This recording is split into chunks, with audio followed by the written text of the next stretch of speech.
सभी को जय श्री राम, जय श्री राम, जय श्री राम।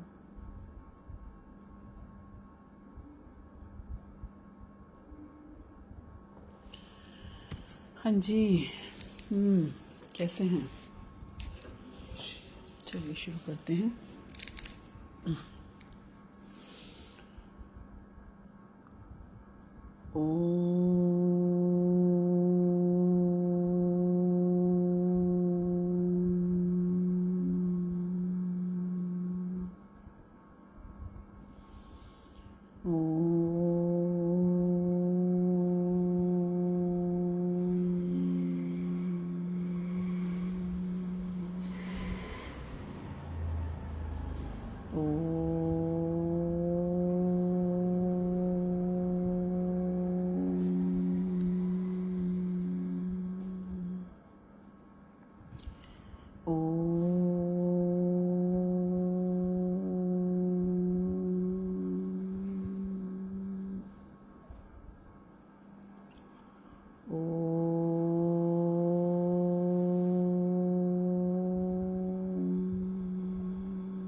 शांति शांति शांति।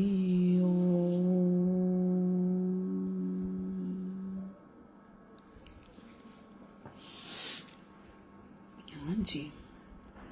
और अब करेंगे हम लोग थैंक यू, धन्यवाद, शुक्रिया, शुक्रिया प्रभु, शुक्रिया प्रभु, शुक्रिया प्रभु, शुक्रिया प्रभु, शुक्रिया प्रभु, शुक्रिया प्रभु, शुक्राना प्रभु, शुक्राना प्रभु, शुक्राना प्रभु, शुक्राना प्रभु, शुक्राना प्रभु, लाखों लाखों कोटि कोटि शुक्राने। धन्यवाद धन्यवाद धन्यवाद। Thank you thank you thank you thank you thank you so much. बड़ी कृपा होती है कि हम इस चीज़ के लिए जुड़ पाते हैं, है ना। और बहुत कम लोग ही होते हैं जो इस चीज़ को महसूस कर पाते हैं। और बहुत अच्छा लगता है कि जब कोई पूछता है ना कि हाँ हमारी ये चीज़ पूरी हो गई, खाली इतना करने से। अभी तो ये शुरुआत है, अभी तो बहुत आगे तक की जो कहते हैं ना कि अंदर गुफा के अंदर जाते हैं तो जो सोना और चांदी मिलता है ना लॉकर में, वो देखा ही नहीं है। अभी तो ये स्टार्टिंग है, तब इतना अच्छा लग रहा है। तो ज्ञान और भक्ति, प्यार, करुणा, ये ऐसी चीज़ है ना, ये इसके लिए कुछ करना नहीं पड़ता। इसके लिए आपको देखो तैयार नहीं होना, कुछ नहीं। मैं भी शायद इसीलिए कर पा रही हूँ कि जैसी हूँ वैसी एज इट इज़ आके बैठ जाती हूँ। और नहीं तो लेडीज़ के लिए तो सबसे बड़ा इशू इसी चीज़ का होता है कि अरे अभी कपड़े चेंज करने हैं, अभी कंघी करनी पड़ेगी, अभी ये करना पड़ेगा। कुछ नहीं, आप जैसे हैं लास्ट में बस सोने के लिए आप जा रहे हैं, बिस्तर से पहले आप अपना बैठिए, बस मन अच्छा करके आइए। मन को नहला के आना है, तन को नहलाने की ज़रूरत नहीं है। मन को शुद्ध करके आएंगे तो कोई भी चीज़ जो सुनेंगे ना उसका रंग जल्दी चढ़ेगा। जैसे जो सफ़ेद कलर होता है ना उस पर कोई भी रंग जल्दी चढ़ता है।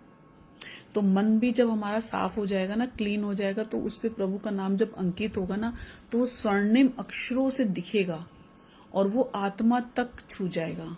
मानसिक रूप से हम जैसे हम कहते हैं हमारे अंदर तो इतनी सामर्थ्य नहीं है, हमारा मंदिर बनवाने का मन था, मंदिर नहीं बनवा सकते, हमारा हमको ये करने का। अरे कुछ करने, आपको जो भी करने का मन है ना आप कर सकते हो। कैसे कर सकते हो? आप मानसिक रूप से विजुलाइज करो। आप छोटा क्यों मांगते हो, बड़ा विजुलाइज करो कि हमें एक मंदिर बनाना है, मेरे साथ साथ ऐसे करो आप बिल्कुल। और ये इसका फल पूर्ण मिलेगा, आप देखना इसको। आपने आज शुरुआत करी, आंख बंद करके आप ये सोचिए हमें एक मंदिर की स्थापना करनी है। आप मंदिर की स्थापना के लिए आपने नक्शा तैयार किया, अब आंख बंद करके जैसे मैं कह रही हूँ ना उसको विजुलाइज करते जाइए। आपने उसके लिए वो सामान खरीदा, मंदिर बनने की स्टार्टिंग हुई, पत्थर आया, सीमेंट आया, ये हुआ, सारा कुछ क्लियर हो गया। बहुत वाइट कलर के पत्थर हैं, सुंदर सुंदर गुंबद बना हुआ है, वहाँ पर जो कलाकारी करी गई है वो बड़ी सुंदर की गई है।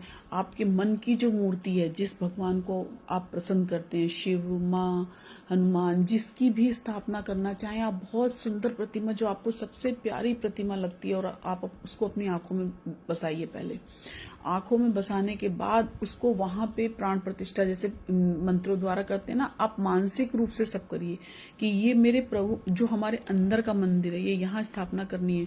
और ये सीधा जाता है, सीधा फ्लाई ओवर है, यहाँ पे कहीं रोक टोक नहीं है। आप उस मंदिर में स्थापना करिए, फिर आप स्थापना करके उस पर फूल चढ़ा दीजिए। मानसिक रूप से करना, आपको 1 रुपया नहीं खर्च करने की जरूरत है, किसी पंडित को बुलाने की जरूरत नहीं, आप खुद पंडित हैं। आपने वहां पे विजुलाइज करके स्थापना कर दी। अब विजुलाइज करके आपने उस पर अक्षत और फूल और कपूर, बत्ती, जो भी चीजें आपको लगता है कि भगवान को चढ़ा के वहां पे आपको अच्छा लग रहा है, फिर खूब बढ़िया सा प्रसाद, 56 भोग आप विजुलाइज करिए। जब मंदिर में जाते हैं और 56 भोग का प्रसाद लगता है तो कैसा लगता है, आप भूल जाते हैं। एक दिन हम चढ़ाते हैं ना, साल भर के लिए भूल जाते हैं। तो आप उसे विजुलाइज करिए कि 56 भोग वहां पे रखे हैं, पंचामृत पड़ा है, तुलसी दल पड़ा है, और चारों तरफ गुलाब के फूल बिखरे पड़े हैं, और गेंदे के फूल से मंदिर का दरवाजा सजा हुआ है। आप एंट्री कर रहे हैं तो एकदम ऐसा लग रहा है जैसे वैकुंठ धाम में चले गए। आप खाली विजुलाइज करते जाइए, आप देखिए आपके अंदर वैसे ही सुगंध आने लग जाएगी, वैसी ही ऊर्जा आने लग जाएगी, वैसे ही आप भगवान को भोग लगाइए आंख बंद करके, और बिना पैसों के सब कुछ हो रहा है। और ये सारा का सारा वहां पहुंच रहा है। जैसे हम जब योग निद्रा भी कराते हैं तो उसमें क्या करते हैं, विजुलाइज कराते हैं। आप जैसे कहीं पिक्चर देखने जाते हैं तो उसमें खो जाते हैं, उतनी देर आप अपनी प्रॉब्लम्स को भूल जाते हैं। तो यहाँ पर जो चीज सबसे अच्छी है हमारे पास, वो हम खुद हैं, हमारा अंतर मन है जो हमें हर चीज का डायरेक्शन दे रहा है, बस हम उसे फॉलो करना है। अब आप मंदिर में चले गए, बहुत अच्छी सी सुंदर घंटियों की, मृदंग की, सब आप ये सोचिए कि वहां पे पूजन हवन का जो ध्वनि होती है वो चल रही है, और ढोल नगाड़े बज रहे हैं, भजन कीर्तन चल रहा है, आनंद आ रहा है। और आप आंख बंद करके सिर्फ आप विजुलाइज करते रहो करते रहो करते रहो। इसको करते करते करते करते आप एक ऐसी स्थिति में पहुंच जाएंगे कि ऐसे लगेगा आप भगवान से साक्षात्कार बात कर रहे हैं, और वो बात कर रहे हैं, बस आपको दिख नहीं रहे। आप जब अंदर से बात करने लगेंगे तो आपको महसूस होगा, और वास्तव में वो सुनते हैं। आप देखो, कभी भी किसी चीज को कोई काम करने जाओ तो आपको कुछ इंट्यूशंस मिलती हैं, आपको लगता है ना हाँ मैं ये सोच रही थी कि ये काम नहीं होगा, तो देखो नहीं हुआ। और कभी कभी आप कहते हो हाँ मुझे तो पता था ये काम होगा, और देखो हो गया। तो वो इंट्यूशंस हमें मिल रही हैं, बस वो आवाज थोड़ी धीमी होती है, हम सुन नहीं पाते हैं। बस उसे सुनने की देर है, और ये सुनने की क्रिया बनेगी जब हम कंटिन्यूअसली एक ही चीज को हम करते रहेंगे। जैसे नल वो टप टप टप टप पानी गिरता है तो वहां पर भी एक वो पड़ जाता है, निशान पड़ जाता है। तो जब वो निशान पड़ जाएगा ना तो आपको पता चलेगा ये निशान किसका है, तो आप पहचान जाओगे ना। तो उसी तरह जब आपके अंदर वो नाम अंकित हो जाएगा और वो निशान जब खुद जाएगा बिल्कुल अंदर, तो वो भगवान को भी दिखेगा, क्योंकि भगवान तो वहीं बैठे हैं, भगवान कोई दूर थोड़ी बैठे हैं। ऐसे क्या था एक ना, और निर्मल मन से, उसके पीछे कोई उद्देश्य न रखें।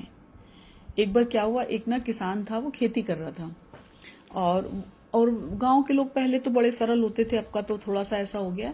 तो वहां से एक जो है, उनको ये पता था कि कोई गुरु आते हैं और नाम दीक्षा देते हैं तो हमारा उद्धार हो जाता है, ऐसे ऐसे मतलब सुना था, उन्हें पता कुछ नहीं था। तो एक बार वो अपना खेत जोत रहा था, और जोतते जोतते जो है वहां से एक साधु जा रहा था, और साधु को देख के उसको लगा ये बहुत बड़े संत हैं। उनसे कहा कि ऐसे ऐसे, उन्होंने प्रणाम किया, पानी वानी पिलाया। तो उन्होंने कहा कि मैं आपसे एक प्रार्थना करना चाहता हूँ, आप मुझे नाम दान दीजिए ताकि मैं भी भगवान का नाम ले सकूं। तो उन्होंने बोला ठीक है। तो उनको बोला कि हरे राम राम राम हरे हरे, हरे कृष्ण कृष्ण कृष्ण हरे हरे। अब वो पढ़ा लिखा तो था नहीं, ना इतना जानता था। अरे कहते हैं ना ना ना ना ना, इतना बड़ा नाम मेरे बस की बात नहीं है, मैं नहीं ले पाऊंगा, मैं भूल जाऊंगा, क्योंकि कभी लिया ही नहीं था। तो उन्होंने कहा मुझे तो कोई छोटा सा नाम दे दो, कोई छोटा सा नाम दे दो मुझे, मैं जो जपता रहूं, और अपना खेत जोतते जोतते भी जपता रहूं, काम करते करते भी जपता रहूं। तो उन्होंने कहा अच्छा, अभी इतना इतना पीछे पड़ रहा है। तो उन्होंने कहा कि अच्छा ठीक है, तुम एक नाम जपना, कृष्णचंद्र, बस ऐसे कह के कृष्णचंद्र कृष्णचंद्र कृष्णचंद्र कृष्णचंद्र कृष्णचंद्र, ऐसे ऐसे बस। तो उन्होंने कहा यही यही मेरा मंत्र है। कहने लगे हाँ यही आपका मंत्र है। अब वो तो दे के चले गए। अब वो कहें कृष्णचंद्र कृष्णचंद्र कृष्णचंद्र कृष्णचंद्र कृष्णचंद्र कृष्णचंद्र, ऐसे ऐसे जपते जा रहे हैं और हल चलाते जा रहे हैं। अब जब लंच टाइम हुआ, उनकी पत्नी जो है खाना वाना लेके आई, उन्होंने कहा कि आप खाना खा लो। तो उसने कहा कि ऐसा ना हो मैं भूल जाऊं उस मंत्र को। उसने अपनी पत्नी को बोला मैं ये मंत्र तुम्हें दे रहा हूं, और जब तक मैं खाना खा रहा हूं तुम जपना, और उसके बाद ये मंत्र मुझे लौटा देना। तो उन्होंने कहा ठीक है। उसने कहा क्या मंत्र है? उसने कहा कृष्णचंद्र कृष्णचंद्र कृष्णचंद्र, ऐसे। तो उन्होंने कहा ठीक है। अब वो जपने लगी कृष्णचंद्र कृष्णचंद्र, और इधर ये खाना खा रहे हैं।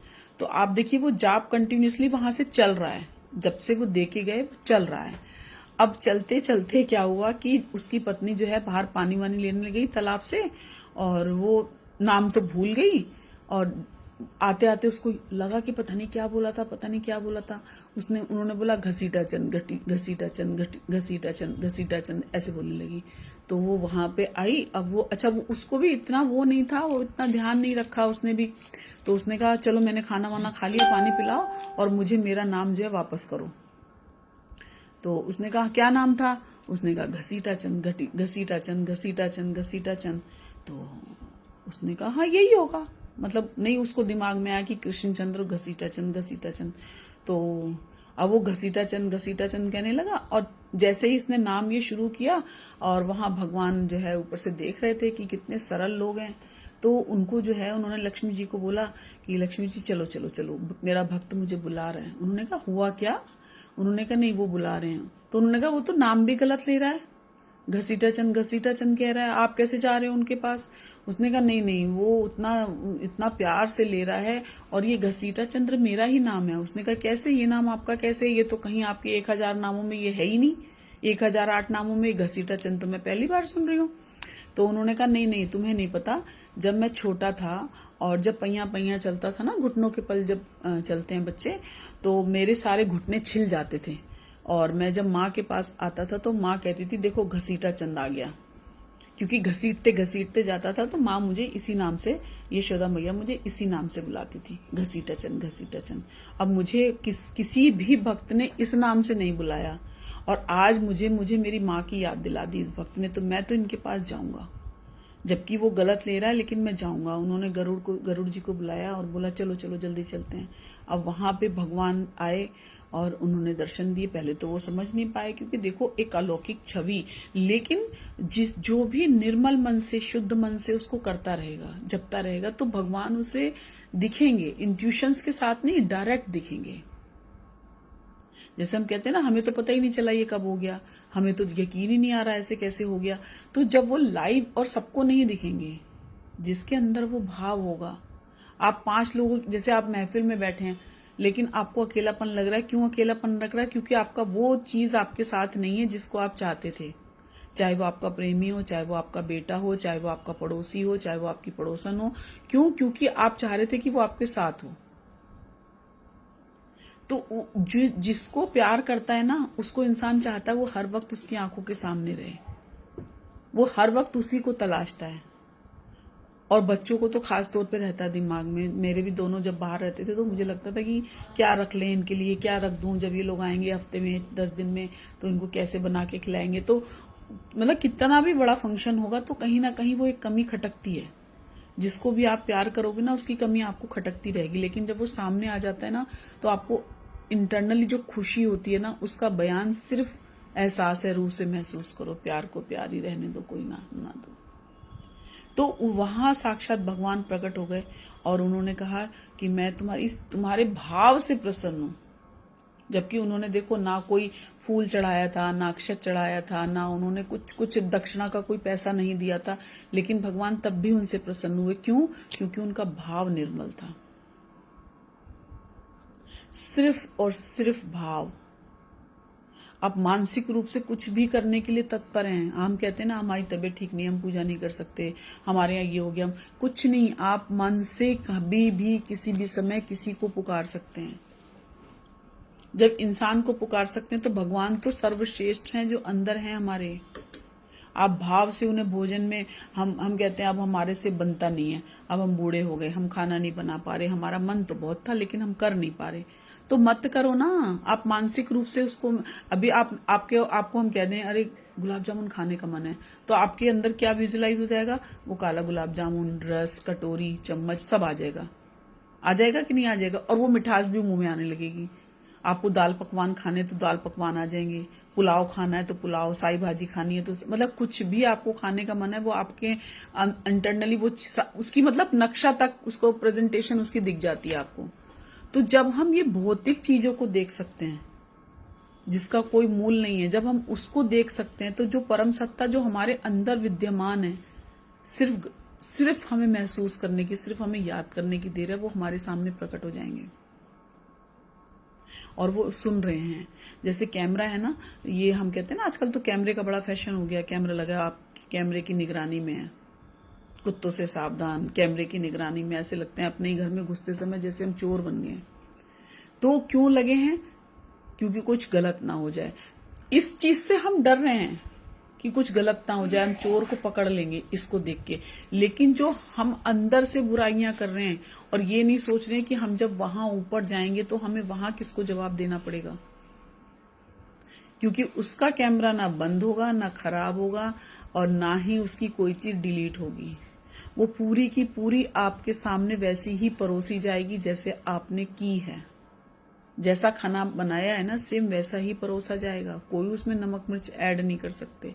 बस हम ऐड ये कर सकते हैं कि हम प्रभु का नाम ले लेके उसमें एक स्वीटनेस डाल सकते हैं, उसमें एक स्वाद डाल सकते हैं खाने में, उसमें भाव डाल सकते हैं। जिस भाव से, जैसे कहते हैं ना, कितनी भी गलती करो और आपने अगर क्षमा मांग ली किसी से तो माफ हो जाता है। और भगवान सिर्फ ऐसे हैं, वो एक सत्ता ऐसी सत्ता है जो सिर्फ पॉजिटिव देखती है। लेकिन इंसान है ना, हम 100 में हम सारे ही लोग, हम पूरी तरह तत्परता से अपने अपने फर्ज पूरे करते हैं, लेकिन कहीं गलती से हमने अपनी इच्छा से जी लिया या अपनी इच्छा से कुछ कर लिया और एक गलती हो गई हमसे कहीं भी, तो आप ये देखिए कि वो 99 चीजें सब भूल जाते हैं लेकिन वो एक याद रहता है।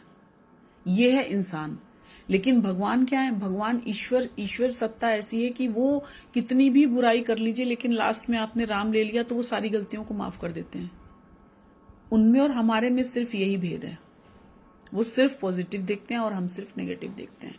तो हम अगर छोटी छोटी चीजों को भी ठीक करने लग जाएं, सुधारने लग जाएं और इस चीज को अमल कर लें, तो हमारा सारा का सारा जो भी हमारे दिमाग में हलचल चल रही है ना, आप यकीन मानिए उसी दिन से शांति मिल जाएगी। आज अभी शाम में कुछ ऐसा हुआ कि मतलब मैं मेंटली उस चीज के लिए प्रिपेयर थी, लेकिन वो चीज घटित हुई, कोई बात नहीं।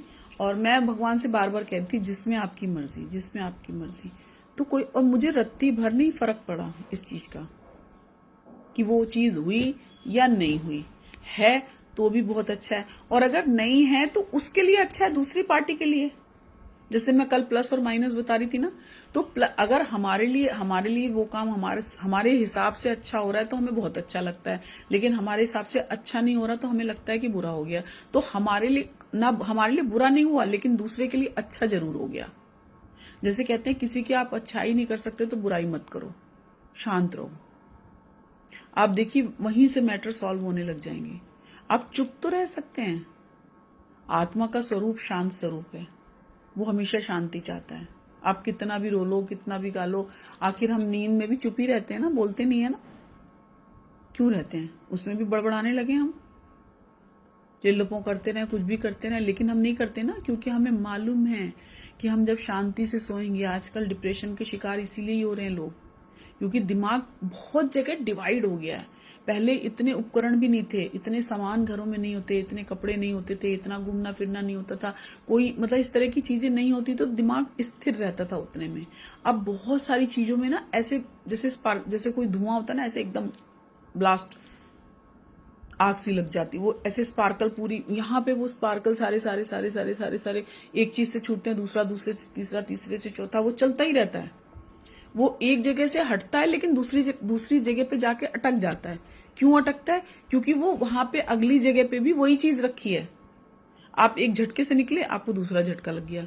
ब्रेकर आते हैं ना, ब्रेकर दूसरे आए, तीसरे आए, कोई बड़े ब्रेकर होते हैं जिससे गाड़ी भी उछल जाती है। तो उसी तरह हमारे दिमाग में भी ये जो छोटे छोटे कण है ना, ये जो बहुत सारी चीजें अंदर भर जाती हैं, तो यही हमें डिस्टर्ब करती हैं। लेकिन उन सारी जगहों को अगर हम इक्वली करना चाहते हैं तो हरि नाम का कालीन वहां पे बिछा दीजिए और उस पे चलना शुरू करिए। देखिए आपको, आपके ना पैर दुखेंगे, आपका मेंटल लेवल ठीक हो जाएगा, आपका डिप्रेशन और आपकी सारी दवाइयां छूट जाएंगी। आप बीमार ही नहीं पड़ेंगे। आप करके देखो, कोई चीज नहीं आपको ऊपर घेर सकती। भूत पिशाच ने, कोई कहते हैं ना हमारा घर बांध दिया, अरे कौन बांधेगा? हरि नाम से बड़ी कोई चीज है? हरि नाम की शक्ति से बड़ी कोई शक्ति है क्या जीवन में? जब वो आपके घर में विराजमान है, आप मानसिक रूप से आप देखो, ये करके देखो, आपके घर में कोई भी वास्तु दोष है, अगर आपको लगता है कि हमारा घर, आप हनुमान जी को सौंप दीजिए अपना घर। मैंने अभी कुछ दिन पहले भी बताया था। आप बोलिए कि उनका घर है, हम तो किराएदार हैं, और हम लोग सब किराएदार ही हैं। जिस दिन चले जाएंगे दूसरा कोई रहने लग जाएगा, चाहे वो बच्चे हों या जो हो। तो आप पहले ही उनको सौंप दीजिए ना, और एक निश्चित उसमें ना वो बना लीजिए कि हमें 5 रुपए, 11 रुपए, 100 रुपए, और वो हर महीने आप देखिए, किसी को मंदिर में दान करिए, कुछ भी करिए। आपको कोई भी प्रॉब्लम आ जाए तो बात रही, आप इन छोटी छोटी चीजों को कर रहे हैं तो बहुत अच्छा। नहीं तो हरि नाम जपते रहिए, आपके पास कोई चीज फटकेगी ही नहीं, लेकिन चलाते रहिए, सोने से पहले भी चलाते रहिए। आप दिमाग को, जैसे कहते हैं ना, क्लीन कर दीजिए बिल्कुल। रात को सोने से पहले विजुलाइज कर लीजिए, उस मंदिर का दर्शन कर लीजिए जो हमने अभी अभी तैयार किया था। अभी अभी स्टार्टिंग में हमने एक मंदिर बनाया था, अपने मन के अंदर एक मंदिर बनाया, संजोया, उसमें सुंदर मूर्ति लगाई, पूजा करी। तो उस मंदिर को पूरा फिर से वैसे ही विजुलाइज कर लीजिए। फिर कल किसी और मंदिर के दर्शन करने चलेंगे हम, फिर वो विजुलाइज कर लीजिए। नहीं तो उसी को भी रिपीट कर सकते हैं, क्योंकि एक यही चीज है कि रिपीटेशन में अच्छी लगती है। बाकी कोई चीज हमें रिपीटेशन में अच्छी नहीं लगती, ना कपड़े, ना खाना, ना ये। हमें सवेरे कुछ और खाते हैं, दिन में कुछ और, रात को कुछ और, स्नैक्स में कुछ और, कल कुछ और, परसों कुछ और। तो उसी तरह हमारे जीवन में भी सारी चीजें बदलती हैं, लेकिन जो एक स्थिर चीज है वो है सिर्फ प्रभु का नाम। इसे लेते रहें। आनंद ना आए तो बात रही, नहीं तो पैसे वापस, है कि नहीं भाई? आप नहीं सुनेंगे, ज्यादा यही तो होगा, लेकिन आएगा, क्योंकि ये सच्ची हरि नाम की पूंजी है। इसको कोई नहीं ले जा सकता, कोई काट नहीं सकता, और ये आप ही के पास आपका पर्सनल बैंक वो है, सेविंग्स। आपके पैसे तो आपके बच्चे, आप उसके बच्चे, कोई भी उन्हें ले लेगा, लूट लेगा, खसोट लेगा, लेकिन ये वाले धन को कोई भी नहीं चुरा सकता और कभी भी नहीं चुरा सकता। और ये यहाँ भी रहेगी और मरने के बाद भी साथ जाएगी। तो हमें ऐसी ही दौलत को संचित करना चाहिए। वो वाली दौलत तो अपने आप आ जाएगी। आप करके देखो। घर के नींव में सबसे मजबूत ईंट होती है लेडीज, घर की लेडीज। अगर वह कमजोर पड़ जाए तो पूरा हिल जाता है। देखिए ना, ऐसा घर लेडीज अगर नहीं रहती तो घर की अस्त व्यस्तता से पता चल जाता है कि घर में लेडीज नहीं है। ऐसा लगता है बैचलर्स का घर है। क्योंकि एक संजोना, एक किसी भी चीज को सहेजना और संभाल के रखना, वो सिर्फ एक लेडीज। कितना भी आप स्टाफ रख लीजिए अपने लिए, आप अपने सहयोगी रख लीजिए, लेकिन आपको जब तक खुद नहीं खड़े होंगे ना, आपका काम नहीं बनेगा। बनेगा तो टेढ़ा मेढ़ा बनेगा। क्या मंदिर, क्या तीर्थ और क्या गंगा की धार क्या करेगी? जब मन में ही गंदा कर बैठे हैं हम, जब अगर अंदर से मन को गंदा कर लेंगे तो ईश्वर क्या उद्धार करेगा? कोई नहीं कर सकता। बार बार वही चीज आ रही है, हमें अपने मन को क्लीन करना है। निर्मल भाव से हमें हरि भजन करना है। अपनत्व का कोई रूप नहीं होता। जब किसी की अनुभूति स्वयं ही अच्छी लगने लगे, जब किसी की अनुभूति स्वयं ही अच्छी लगने लगे, वही अपनत्व है। कभी कभी अच्छा लगता है ना, नेचुरली अच्छा लगता है कि हाँ वो हमारे सामने बैठा है या बात कर रहा है तो अच्छा लग रहा है और स्वतः हो रहा है। आप उसके लिए कोई प्रयास नहीं कर रहे। आप किसी के लिए कुछ कभी कभी खुद वैसे भी करने लग जाते हैं। अरे उसको ये चीज अच्छी लगती है, चलो ये कर दें। उसको इस चीज की जरूरत है, हम कर दें। क्यों कर दें? बहुत सारे लोग हैं जिनके लिए हम कर सकते हैं, लेकिन हम उसी पर्सन के लिए क्यों कर रहे हैं? क्योंकि कुछ ना कुछ इंटरनल कनेक्शन है। तेरा मुझसे है पहले का नाता, कोई यूं ही नहीं दिल लगाता कोई, है ना। और परिस्थिति की पाठशाला ही इंसान को वास्तविक शिक्षा देती है। जो हम प्रैक्टिकल जीते हैं ना, उससे हम जितना सीखते हैं ना, कहीं से नहीं सीख सकते। ये दुनिया सिखाती है, सब सिखा देती है। जो हमें नहीं भी आता है ना, वो भी सिखा देती है कि तुम ये हो। आप मुझसे दूर हो, लेकिन आपसे ज्यादा करीब मेरा कोई नहीं है। ईश्वर के लिए हम कह रहे हैं। हम सोचते हैं वो हमसे बहुत दूर है, लेकिन वो दूर नहीं है, वो हमारे बहुत करीब है। बस ऐसे गर्दन झुका के हम जब नमस्ते करते हैं ना, उनको नमन करते हैं, तो वो हमारे सामने ही है। सब कुछ संभव है, बस खुद पर विश्वास करें। कोशिश खुद ही करनी पड़ेगी। ये अगर आप सोचेंगे कि हम कुछ ना करें और हमारे पास पड़ोसी भी थाली आ जाए, तो नहीं होगा। करना तो स्वयं पड़ेगा। अकेले रहने में और अकेले हो जाने में बहुत फर्क होता है। रहना और होना दोनों में, जैसे हम अकेले रहते हैं ना, लेकिन उसमें अकेलापन नहीं लगता। क्यों? क्योंकि राम नाम का प्याला पिएगा कोई दिल वाला। तो अगर हमने उसको पी लिया ना, हमें लोग देख रहे हैं कि हम अकेले रह रहे हैं, लेकिन हम अकेले नहीं हैं। मैंने बहुत समय ना मैं बाहर थी, तो जहाँ पे रहती थी तो वहाँ पे मैं अकेली ही रहती थी। मेरे सामने वाले घर में कोई एक लेडी रहती थी, वो भी चली गई। तो एकदम सूना रहता था वो वाला पोर्शन जहाँ मैं रहती थी। और आप यकीन मानो, मेरे को कभी भी डर की अनुभूति नहीं हुई। और मेरा ना अखंड एक वो इंस्ट्रूमेंट्स आते हैं, वो बजते रहते हैं। और मेरे 2 कमरे थे, दोनों कमरों में मैं वो अखंड कीर्तन चला के रखती थी। और रात को उसे और तेज कर देती थी। जैसे लोग रात को कम कर देते हैं ना, मैं बहुत तेज कर देती थी। और जब मैं रात को वॉशरूम के लिए भी उठती थी 2 बार या 3 बार भी, तो ऐसा लगता था कि जैसे एक अलग आनंद, भगवान हमारे आसपास चल रहे हैं, वो हमारे साथ हैं हर वक्त, हर क्षण। ये मेरा अपना पर्सनल अनुभव बता रही हूँ मैं। नहीं तो कहते हैं ना, लेडीज अकेले नहीं रह सकती, सन्नाटा, इतना बड़ा घर कैसे रहेंगे? कभी नहीं। क्यों? क्योंकि वो चीज हमारे साथ, और वो मेरा कंटिन्यूसली मतलब चलता ही रहता था हर वक्त, 24 आवर्स। मैं कभी उसे बंद ही नहीं करती थी, है ना। कमी का दोष और कुएं का पानी सब फसलों में एक समान ही मिलता है ना। पानी जो है, जो हम कुएं से लेते हैं या नदी से लेते हैं, सब एक जैसा ही होता है। लेकिन अंतर कहाँ पे आता है? जहाँ पे हमने करेले का बीज डाला है, वहां से करेला, पानी तो एक ही है, वहां से करेला आएगा।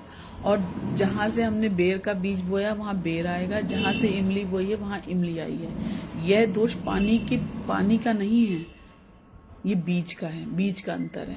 तो जब हम बीज अच्छा डालेंगे तो ही अच्छा अंकुर निकलेगा। वैसे ही भगवान सबके लिए एक समान है, लेकिन दोष कर्मों का है।